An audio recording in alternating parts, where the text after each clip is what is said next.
Secret recipe MDH का जीरा SIP जल जीरा मसाला। सिप सिप जीरा सिप MDH का जल जीरा सिप MDH का जल जीरा SIP. From the Republic Media Network headquarters, it's time for Arnab Goswami on the debate.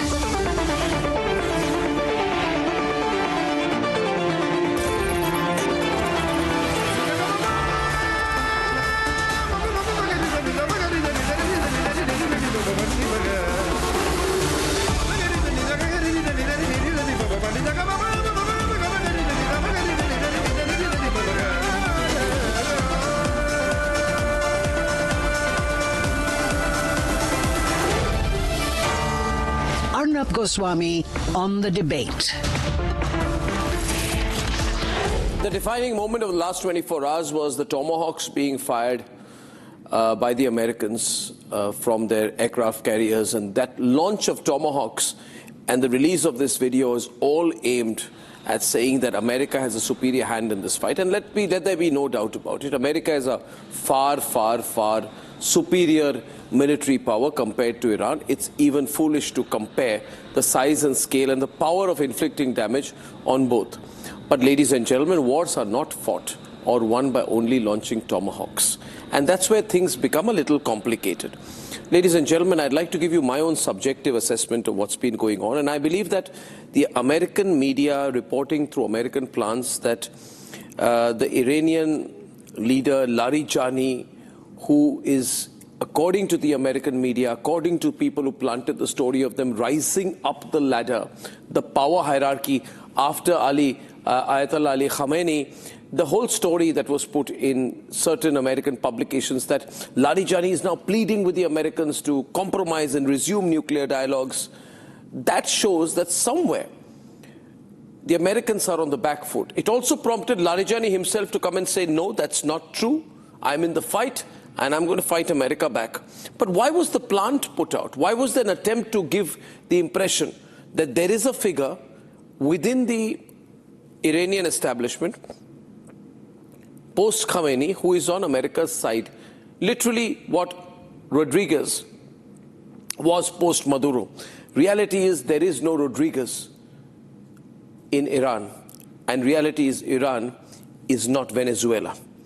Ladies and gentlemen, things are getting complicated. Beirut has been attacked. And if you look at Hegseth's press conference, and there was a lot of braggadocio and a lot of chest thumping and a lot of finger wagging in that press conference, but the fact was Pete Hegseth appeared to be completely confused. He did not even rule out the use of ground forces, but said at the same time, we can do whatever we need to do without being foolish. In other words, he acknowledged that putting ground forces, American ground forces, was being foolish. 4 American soldiers have already died.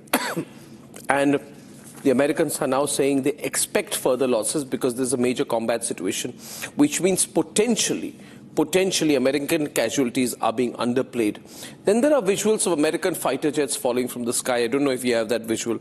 Ladies and gentlemen, British military bases have been hit. The US not being in any mood to back down. But when you see American fighter jets falling out from the sky, and there was that one visual, I don't know if you have it right now, of the American pilot being rescued on the ground by Kuwaiti police. And that is the shot, ladies and gentlemen. When you see visuals like this, you realize that Iran is, after all, a country that is capable of inflicting damage. And there's a lot of emotion in this. The Americans saying that we have local air superiority is an admission that things are not going well for them. Because when the United States of America begins to say, we have local air superiority, it is beginning to already try and claim success at a time when military combat has not even started. In all of this comes the news that the wife of Ayatollah Ali Khamenei has also died. Now this adds a whole emotional angle to the present conflict. Ladies and gentlemen, right now, let me tell you why I believe this war is not going away overnight. One, Donald Trump is saying this is going to go on for at least 4 weeks. Hegseth is saying it's going to go in for a long time if you read between the lines. Ladies and gentlemen, let's be clear, World War I was just half a dozen EU nations. By that count, this has already affected 15 nations. When people say, is this a world war? I say it's already a world war. The scale of escalation and the scale of future escalations is far greater than what people are anticipating. Remember, ladies and gentlemen, a few things here. European powers are saying they are prepared to defend their interests. So this is becoming multilateral. France, Germany, UK, Greece, they are saying they have defensive action ready. Number two, global oil supply chains have already been affected. And as we all know, the disruption of shipping through the Straits of Hormuz, strikes on energy assets are threatening 20% of global oil and gas exports. This is already World War III. Aramco, the world's largest refinery, has been hit. That's huge. They forced the shutdown of Saudi Aramco's Ras Tanura oil complex. It's a key refining global facility. LNG supplies have been hit. Qatar Energy has halted LNG production. UK military bases have been hit. The US is not backing down. Iran has slammed the door on American talks. Iran has warned even Pakistan that they will take revenge if Pakistan threatens them. Israel is carpet bombing Tehran as I speak. Iranian nuclear facilities, including the Natanz nuclear enrichment strike, has been struck. So this is going to go very, very, very, very long. And that is why I believe this is already phase one of World War III. Read my lips. This is phase one of World War III. China and Russia cannot afford to look away. In that context, a lot of attention will come on what line India takes. Can we be non-aligned in this? Can we be neutral in this? Is there any role for neutrality in a world where multilateralism is under threat like never before? These are serious questions.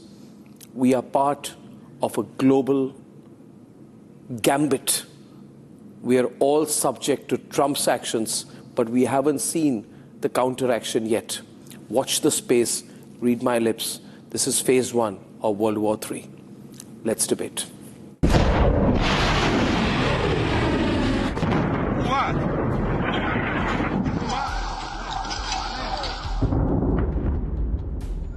شما پا کلیسا لغمت شما پا اینه اپا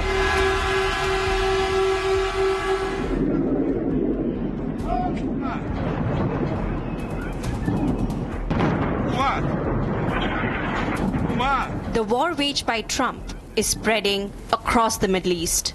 What?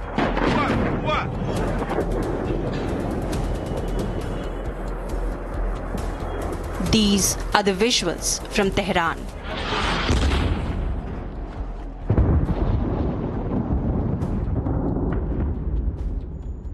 As it is bombed again in the latest wave of strikes.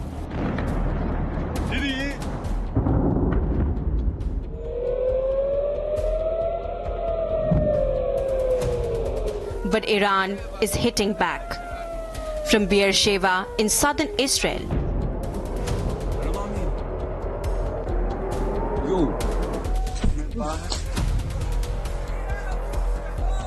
to an oil tanker off the Omani coast.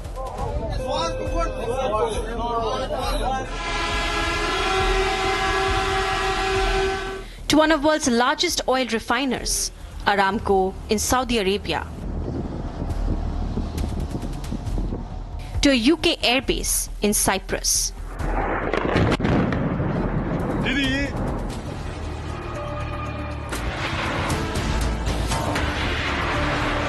They released this video showing off the drone stockpile, sending a message to the world.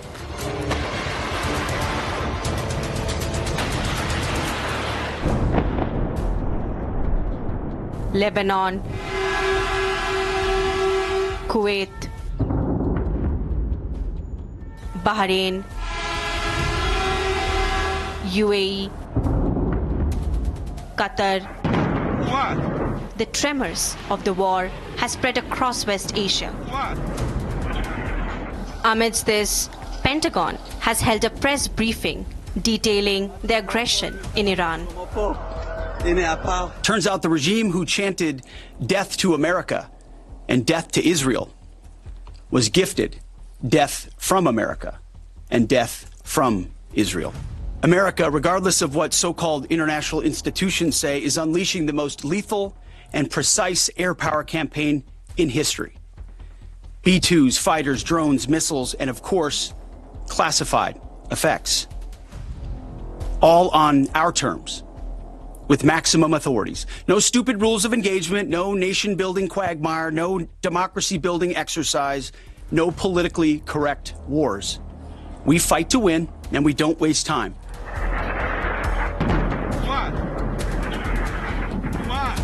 Is the war only getting bigger?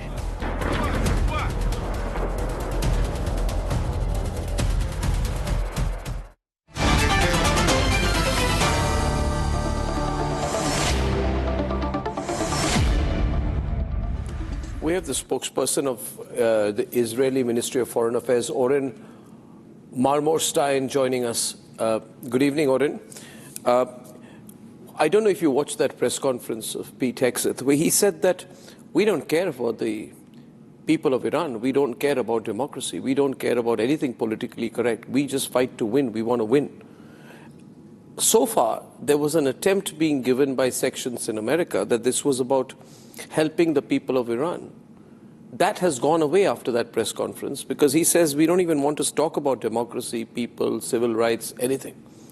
So I want your response on that. How do you view that brutalistic presentation by the American government in that press conference?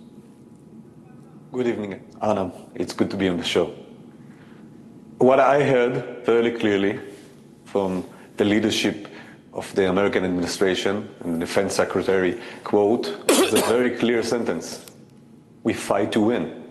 And he's right. We are fighting to win. I didn't hear anything brutal. I heard something very determined.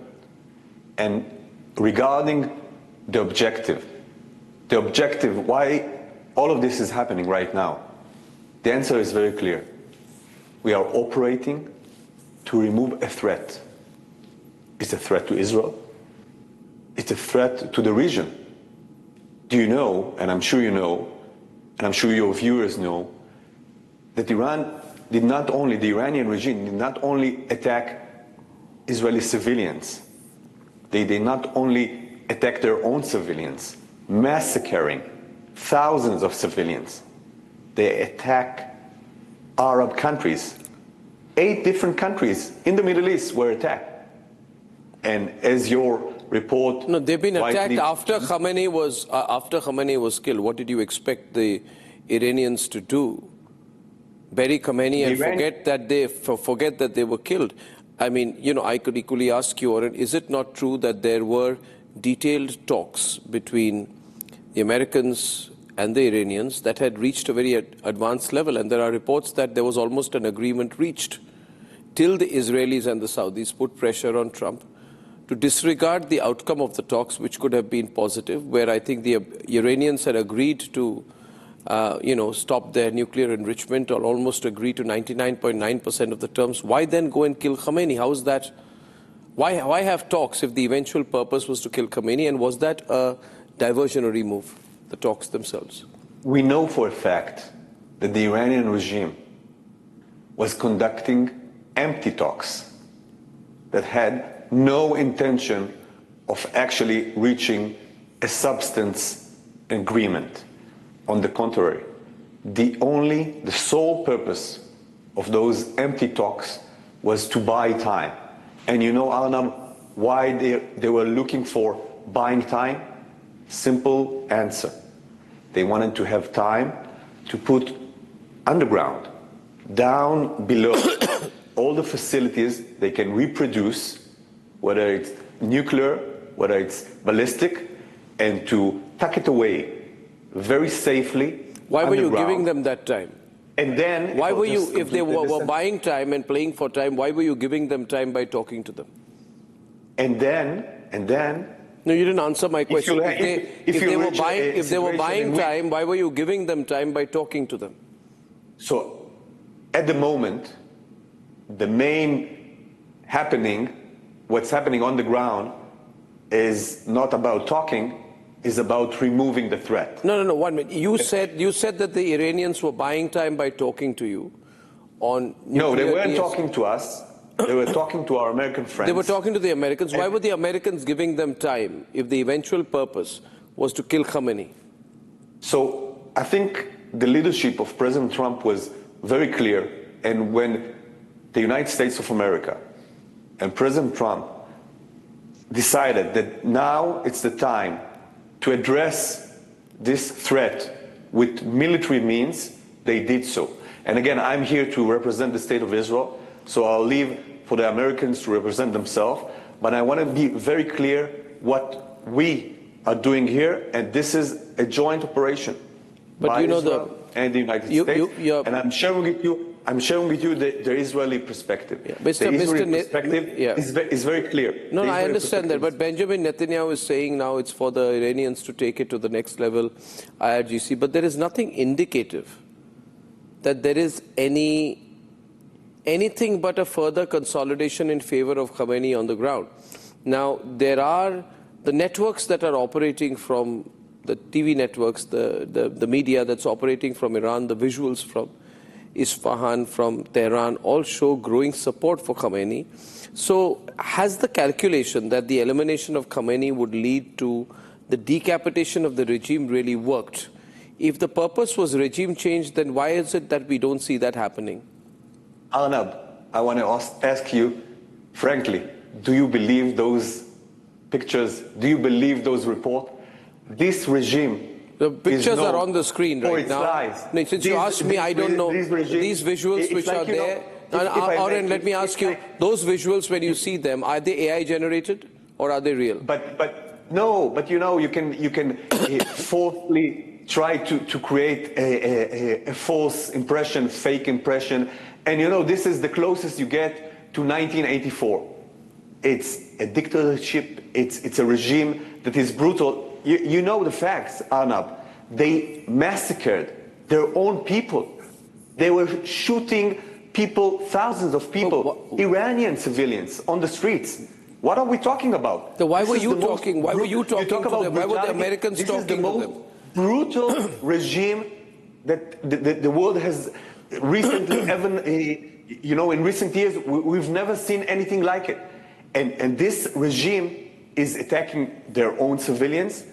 They're attacking our civilians, but they're attacking countries all over the region. No, how long will this last? You know, generally the feeling was yesterday morning when this news came, people felt that the Iranian establishment would wilt and fall away.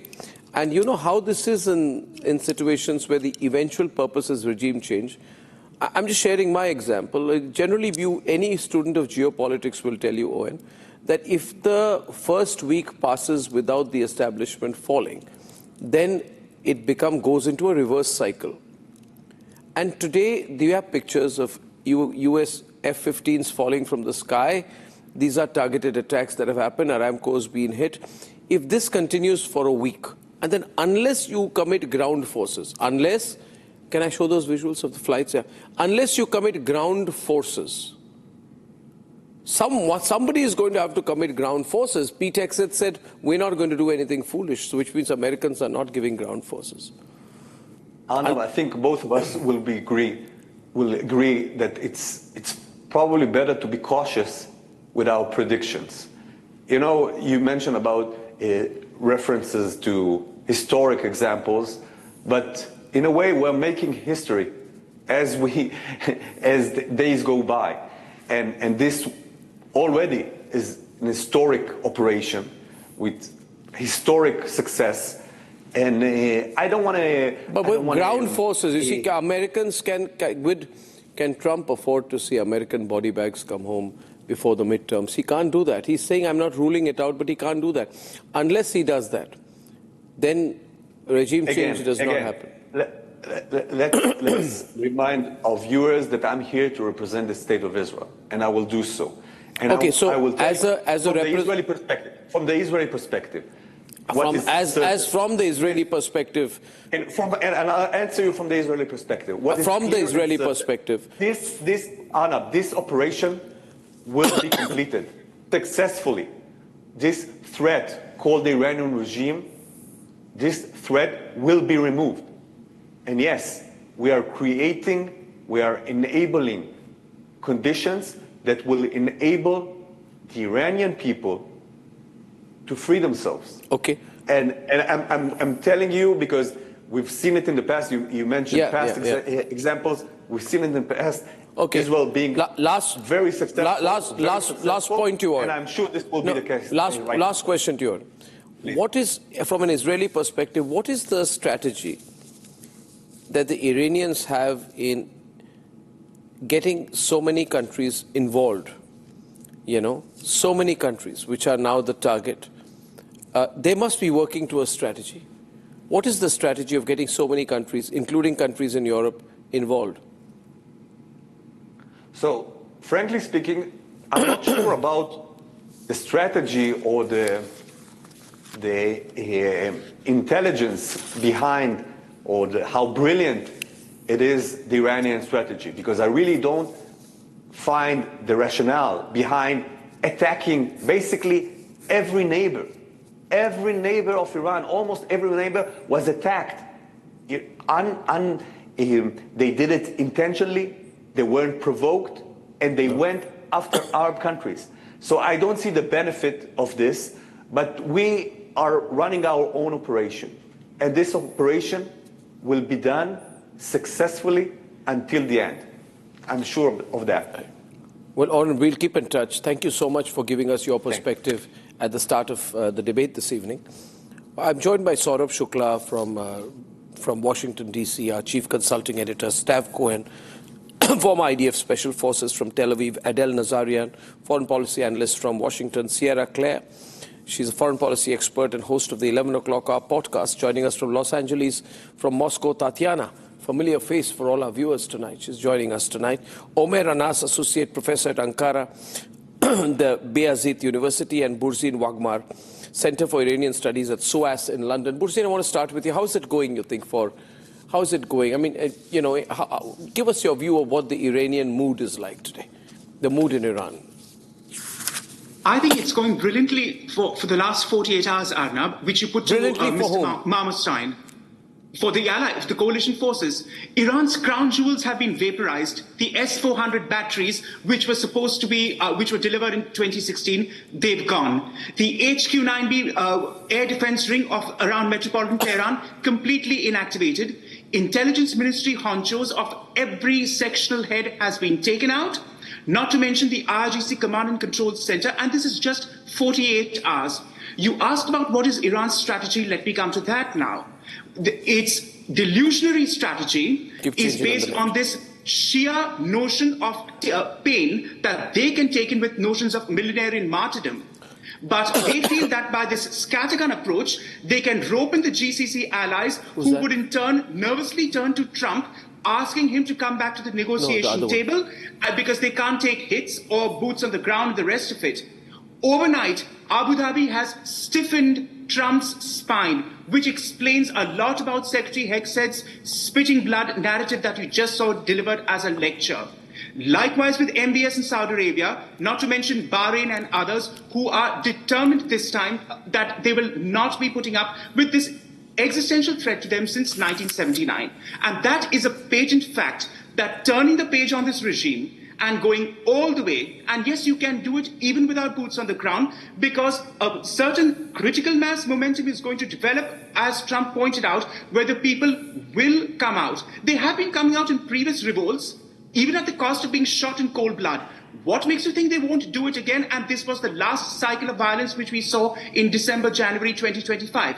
They will do it again. And this is what Trump has enthused them to do. You forget that there are Kurdish and Baloch outfits who are also Iranian, ethno-linguistically Iranian, albeit Sunni minorities, who have lent their hand to the moral force of Iranian protesters, and they publicly announced Kurdish and Baloch outfits in Western Iran and Southeast Iran that we stand with the Iranian people. And these are peripheral sensitive regions for the regime. So a critical mass is building up. Please remember, it took a year for the last Shah to leave from Jan 78 to Jan 79, and we are barely into 48 hours, and I think we are doing a swimmingly good job of it. All right, Burzin, very strong words out there, but very strong words. And facts. And facts, as you say, I don't doubt your facts. Why are you smiling, Adele? You see, I take a different view. I'm not going to get into conflict here with my friend Burzin. But Tatiana, what happened to Russia? How can Russia look the other way anymore? It's going to be short-sighted for Russia to say, oh, we are going to be a substitute to Iran in global oil supply. That's not the way Putin should look at it. You see, I don't know what Russia is celebrating. Tatiana, what is Russia celebrating? The Kremlin envoy Kirill Dmitriev gloats on X, $100 per oil per barrel soon, exclamation mark. Why? What is he celebrating? Is this about oil? Why? I wonder sometimes what has happened to Moscow. What has happened to Moscow, Tatiana? Moscow, one minute, everyone on. Moscow was a country that used to punch over its weight. The Moscow I know would not sit there, look the other way, as Trump said, I'm going to take Greenland next, I'm going to take Cuba next, I'm going to demolish Mexico. And it's not as if he's not doing it, he's going ahead and doing it. He's wagging his finger in the air. And, you know, you're dependent on the Strait of Hormuz too. If the closure of the Strait of Hormuz is going to affect you too, you're just going to let America take over global supply chains, then what happens to Russia? What happens to Moscow? Where is your leadership? Where is your involvement? Where is your president? Why is he quiet? Well, Arnab, why is he quiet? No, you cannot. No, one minute. No. You say I don't want to be. Allow me to complete. You don't want to be militarily aligned, but I'm sorry, Tatiana. You're sounding like Switzerland. You're sounding like Switzerland in this, and Trump's enjoying it. Please. Can I speak now? Yeah, absolutely. Yeah. So you know how leadership works? I'll tell you exactly how it works. Our president has conducted talks with every single leader of every single Gulf state today. This is exactly what leadership does. It discusses the events with fellow leaders. It does not operate in slogans. It does not operate like an abused child at a playground. And it doesn't rattle its sabers.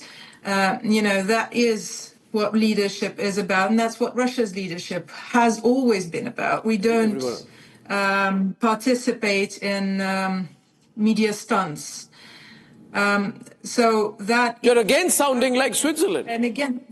You're again sounding like Switzerland. I actually don't think so. I think what Tatiana is saying is very accurate. Adele. Russia's going to be fine. I think hi, Arnab, great to chat with you and Tatiana and the team. So essentially, I think that what's being done here is very calculated. I think it's a very intelligent way it hasn't been 48 hours, and I believe that it's one thing to have removed the head of the snake, so to speak, Ayatollah Khamenei, and his next in line. But at the end of the day, to allude to your earlier point, I do not believe this is going to escalate to a full-on World War III scenario.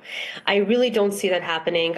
First of all and foremost, I don't see America being able to successfully fight a two-front war. I mean, first we have what's going on in Eastern Europe, and then we have what's going on in the Middle East. It's just not feasible, and it's not something President Trump is going to allow to happen.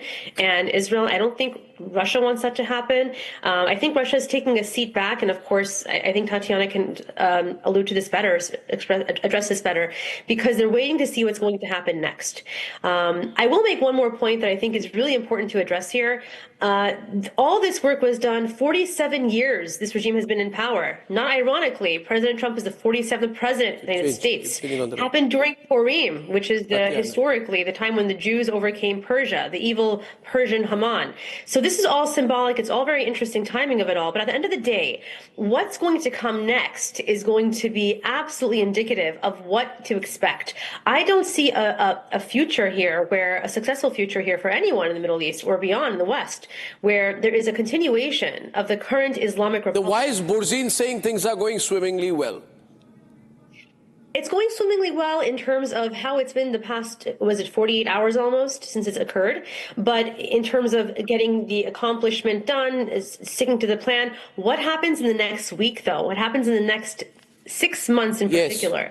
that's going to determine... No. So let me go. Very simple. Destabilization happens. That's exactly what this is about. This is not, again, we've discussed it yesterday and we'll discuss it again. This escalation, this attack, and again, look, listen to the American establishment. They're saying, we did not target Khamenei.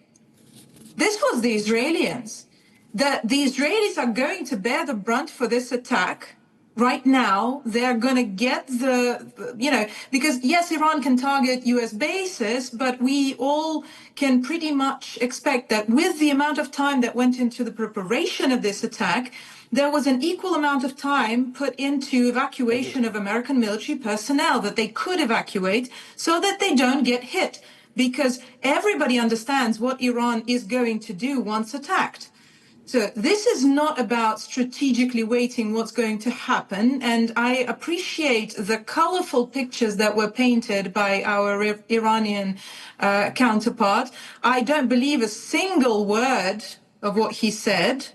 I don't believe in the fact that the so-called Iranian people goes into the streets tomorrow and topples the government. Yeah. It just does not look this way. I am sorry, but this attack... But that was the whole game plan, isn't it? Sierra, the whole game plan was this video game. Was this video game planned by Pete Hegseth, J.D. Vance, and Donald Trump, who said, we are going to move in, we are going to send a couple of aircraft carriers, intimidate these guys, play a psychological operation. But that's not true, Arnab. It's not a video game. But the point is, for what end? For what end is my question. The end result will be, look, at the end of the day... for what end? The strategy from Pete Hegseth and from President Trump was not to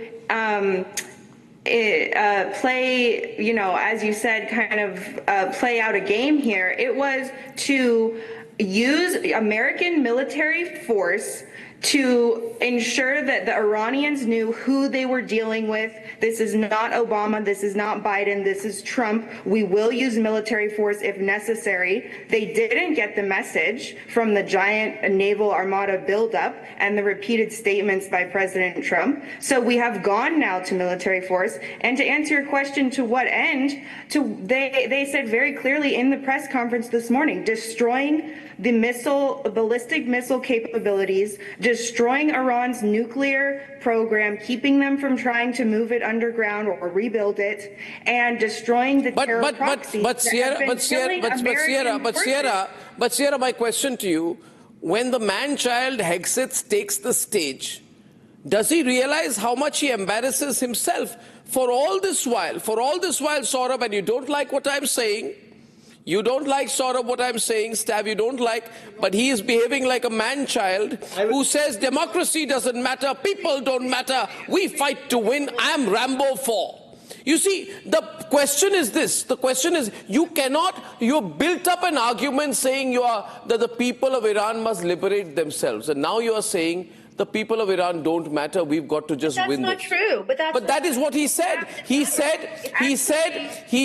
clearly, he said very, very clearly today that this is, let's stop the bullshit about democracy and all that. Democracy does not matter. We're not even putting a sliver of an argument about democracy. The very foundations of what Washington's Track 5 stood for, democracy, people, Freedom Foundation, libertarian values, all that has been tossed to the ground by Pete Hegseth. Pete Hegseth has said, we just want to win. We want the Strait of Hormuz. We want the oil. We're going to win. We're going to kill them. We're going to finish them. We're the richest, biggest, most powerful country in the world. No, Tatiana. Saurabh, tell me, when this gets translated, to the people of Iran, then then people will say, What do you expect him to say, Arnab? When there is an operation on, that's what you expect the U.S. Defense Secretary to say, that we fight to win. But why does he say democracy, people, institutions, rest of the things don't matter? We are not Biden, we are Trump. To the Iranian regime, I got to tell you something. Wasn't this supposed to be about helping the people of Iran, Saurabh? And that's the right thing to say. Wasn't this about helping the people of Iran. Wasn't that the argument? Which are attacking civilian infrastructure. It's an Iranian terror machine which is hitting innocent people in the Gulf. What have people in Dubai done? What have people in Abu Dhabi done? They have not. Imagine if they would have had nuclear weapons, what they would have done. This is the irrational terrorist regime which has been taken out. And that's what has happened in the first 48 hours.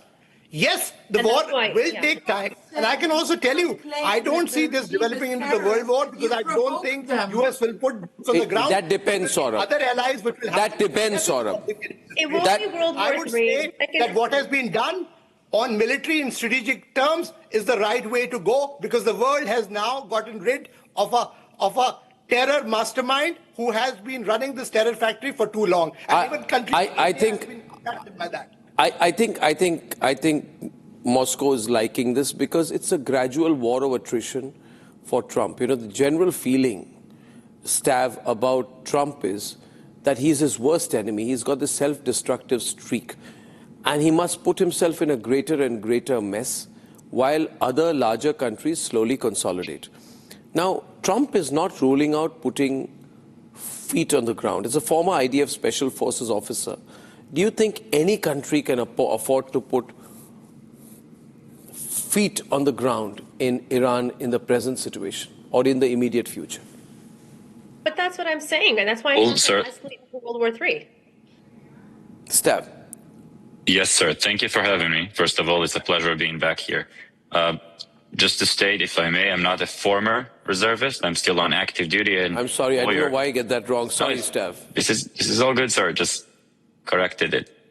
So, yes, I do believe that not many, I do believe we have some countries, including Israel, that would be willing to put boots on the ground. And I'm not the Israeli government spokesperson. I'm just speaking on behalf of myself, me as the special forces who could definitely found himself out there, wherever it will be, then yes, I would gladly do so. Because right now, sir, any person that is declining or opposing the American-Israeli attack on Tehran is basically insisting on digging their own grave. Iran has, the terror regime of Iran, the Iranian people, of course, has one goal.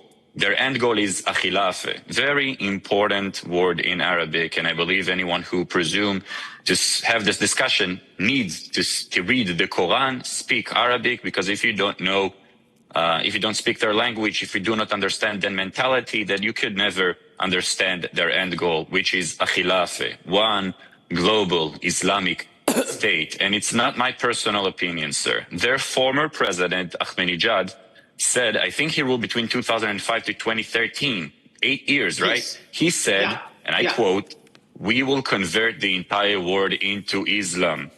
Sir, if you're not willing to convert, then you'll get a bullet in the head. It's that simple. You do have another option, to pay skull tax and then to be their subject if you're not willing to convert.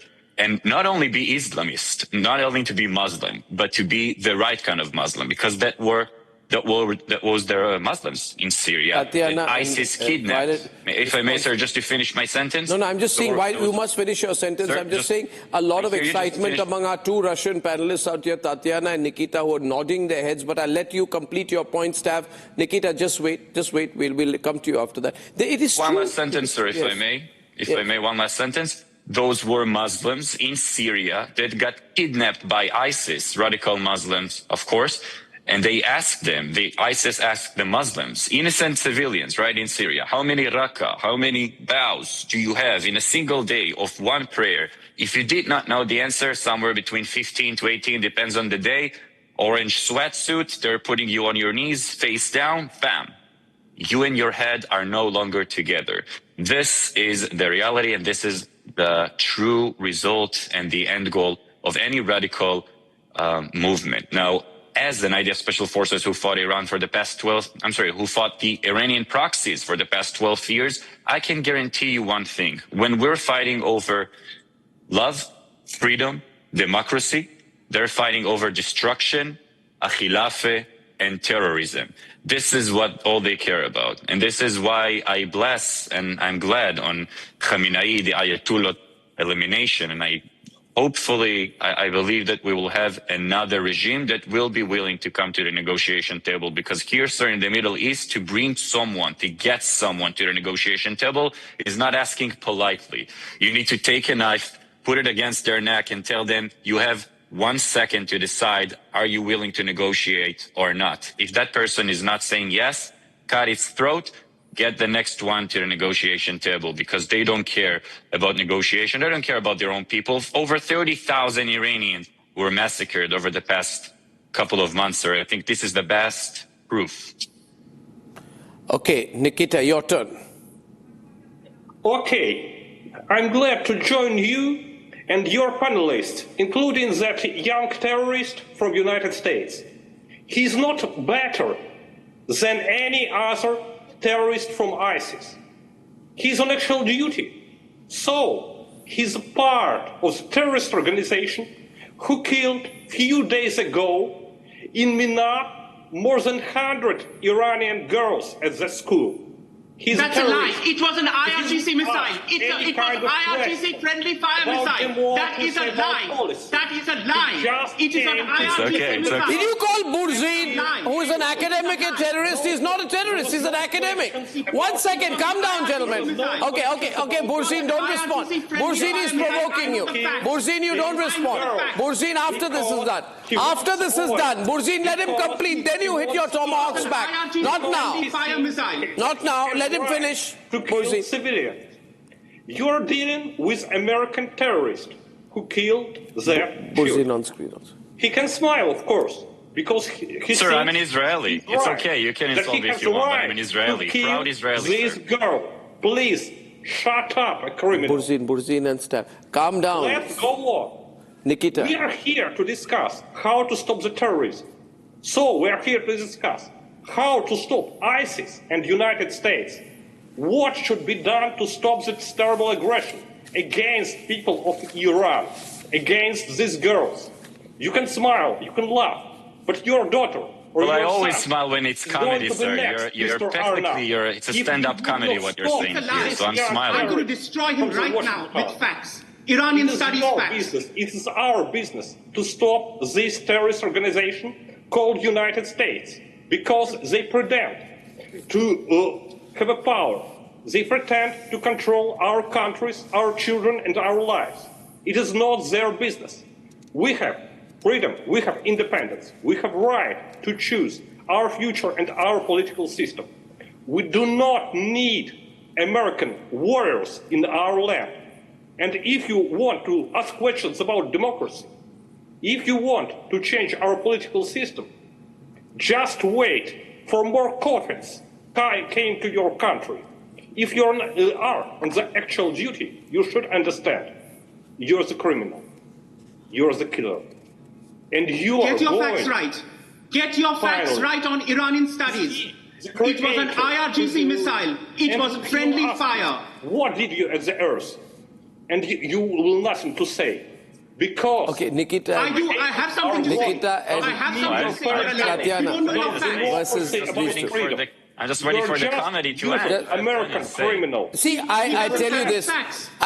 I appreciate. It is an IRGC friendly fire missile from Hormuzgan province. Yeah, but I want to tell you must know Burzin. See, Russia and Nikita must be complimented for their rhetoric. But their action, the action remains limited. No, Arnab, one more Russian action is limited. But the Russians are smiling to the bank because in December 2025, Arnab, just for Christmas, as the Financial Times scoop leaked occurred last week, even as talks were going on, Tehran has signed a 500 million euro deal for portable infrared-guided Weber unit missiles to be delivered in 3 tranches between 2027 and 2029. So again, I'm bringing Iranian studies facts, not rhetoric or bluster. So my point is, Arnab, there is 500 million euros to spend, and Putin desperately needs every penny that comes his way with a beleaguered economy. But Iran is still reeling with 82.6% food inflation, Water in dams is dipping low and may finish off by October. So it makes you wonder a regime that is willing to shoot its own population in cold blood can shell out 500 million euros for this defense deal and also for the Chinese that they're buying. But this was an FT scoop from last week, and I'm happy to tweet it to you later on Republic TV with the page one article from last week. But Arnab, again, to go back. To add to this, Adele. We talk about the billions of dollars that the Iranian regime has been funneling into the UAE, other countries, whatever, into Syria, into other countries throughout the Middle East, where the people of Iran have been dying for the past 47 years, unable to feed themselves. Well, over the past 20 years in particular, 10 years really horribly. But literally, the money that they have been taking out that belongs to the people of Iran and funneling it illegally into other parts of the world have planned their scapegoat. And now what's next? So actually, it's in the reason why America and Israel did decide to go in and take out Khamenei and to restructure the entire regime. What if? Now here's the what if moment. Here's the what if moment. What if? What if, Dr. Omer Anas, what if, not being a conspiracy theorist, Russia not being directly involved, China not being directly involved, Ayatollah Ali Khamenei is dead, there is no clear decision maker in Tehran. What if it is China or Russia who's remote controlling the actions of Iran today? What if, and let me ask, what if Bahrain, UAE, Qatar, Kuwait, Jordan, Saudi Arabia, Lebanon, all these countries getting involved, what if this is all a Kremlin remote control or a Beijing remote control going on? Because maybe it serves the interests of both Beijing and Moscow to make this a larger war, not a regional war. Tatiana, let me. Tatiana, this is. Thank you. Let me get Omer in, and then you can attack me as much as you want. No problems. Yeah. No, thank you very much, Arnab. Never attacked. Let Omer come in here, please. Yeah. Thank you very much, Arnab. First of all, I would like to tell my Israeli friends and other friends that they should know that the era of colonialism is over. It is not going to come back. Whatever you do, whatever your sophisticated Orientalism is going to speak in the name of democracy, human rights, etc. But the fact is that colonialism is not coming back. So we are out of this delusion. First of all, this. Everyone on. Now, what exactly Iranians are going to do, as you have asked, my understanding is that Iranian regime, especially after the Islamic Revolution, they have built a very sophisticated and complicated system. As a result, the power structure has been divided, and there are so many stakeholders.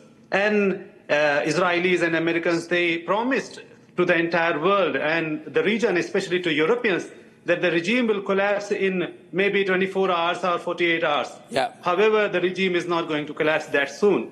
And this is going to be a big surprise for Europeans and for Israeli allies. It is already being questioned, yeah. But it's not over yet. If they come to inside Iran, they might be surprised with the resistance, because it is not about the weapons and arms. No, Omer, why is Iran hitting? No, let me ask you. One minute. Why is Iran hitting French bases? Why is it expanding this war? Who's behind it? Iran has already declared that anyone who is helping American and Israeli attacks on Iran is their legitimate target. They had already, because they cannot go to America. Who's behind them? They are Iranians have already declared, and no. There's a bigger mind behind all this. China and Russia do not benefit from this being expanded into a world war. No one wants that. They benefit from having a stable and secure Iran with leadership that is completely extracted from the current leadership that just got taken out. Yeah. That is how everyone benefits, including Russia and China, believe it or not, and the U.S. and the Euro and the West. I mean, terrorism has been expanded. But tell me one thing, Adele, the Middle East and the world. All this is good. All this is Iran. Good. All this is good. But yesterday when the news came in, Saurabh, the general reaction was, oh, it's all over.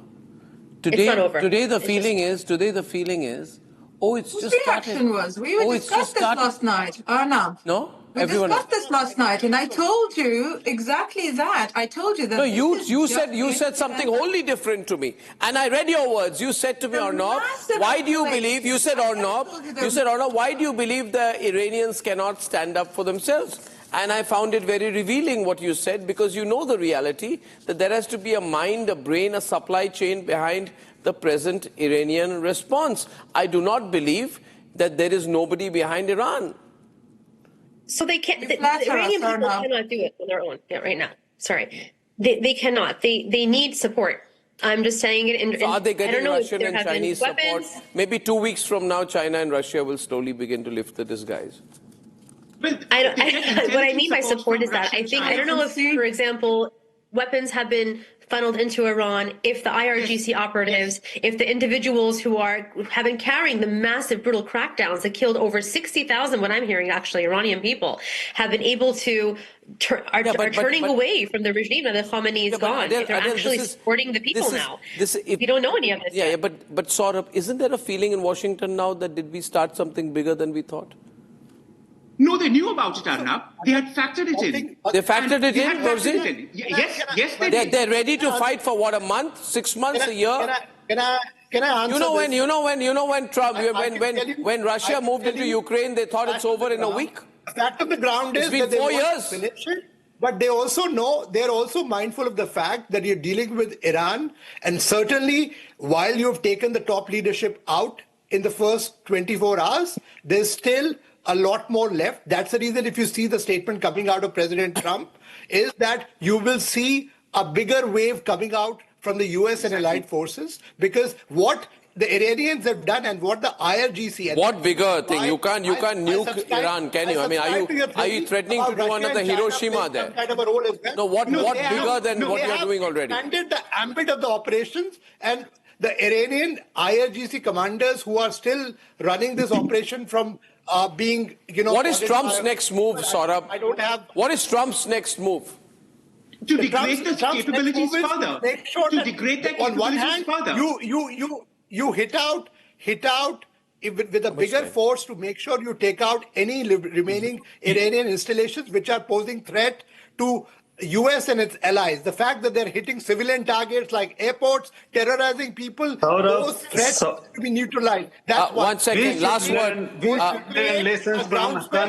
Omer is saying something from Ankara to you. Yeah, from Ankara, Omer. We should learn lessons from Afghanistan and Iraq. America was a superpower country, and they spent 20 years in Afghanistan. Stab, they were with what's the next move? Stab, let me bring Stab in.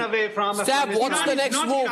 Militarily. This is not Afghanistan, and it's war game this for me. What's the next move militarily from the coalition forces? Thank you, sir. Thank Iran you. Iran is not Iraq. Stab. Iran is not Iraq. It's a stupid analogy to be used over and over again. It will be bigger crisis than Afghanistan and Iraq for your kind of Just a minute, Stav. Yeah. Okay, Stav.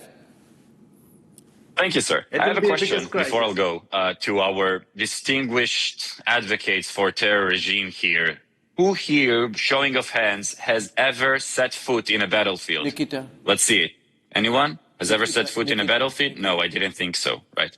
So when someone with experience that lived the battlefield in the past 12 years is telling you what's going on out there, maybe you should listen instead of just pumping the propaganda. Yet, I don't know, it's interesting to check whether you're getting to spread.